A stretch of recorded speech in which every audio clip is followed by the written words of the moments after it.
నాకు ఓ కవళం పెడతావా అమ్మా? ఇంటికో ముద్ద అడుక్కు తిన్న గుడ్డి దాన్ని నన్ను ముష్టి అడుగుతున్నావు. ఎవరు నాయనా నువ్వు? నేను ముష్టి వాళ్ళలో ముష్టివాణ్ణి తల్లి. ఆకలవుతుంది.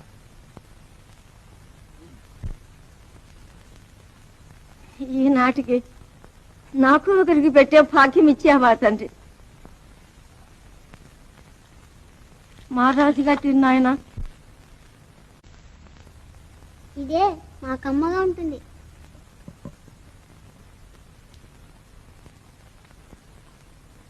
రామా, నువ్వు కూడా తిను.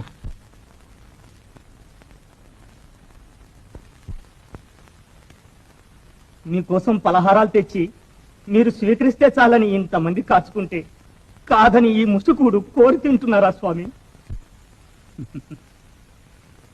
ఆ పలహారాలు నేను తింటే వారికి ఐశ్వర్యం కలుగుతుందనే ఆశతో తెచ్చారు గాని నా మీద కనికరంతో అభిరామ్.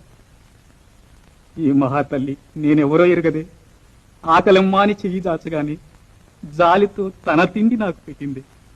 ఇది ముష్టి కూడా అభిరామ్, అమృతం కాదు. ఇష్టవాడు అనుకున్నానే. వేమయ్యవా తండ్రి, నిన్ను కళ్ళారా చూసే భాగ్యం నాకు లేకపోయింది కదా. నన్ను చూడాలనుందమ్మా.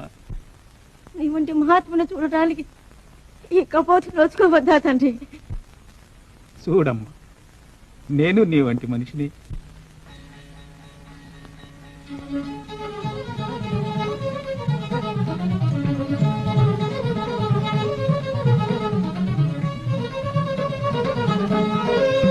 కనపడుతున్నానమ్మా, చూడు.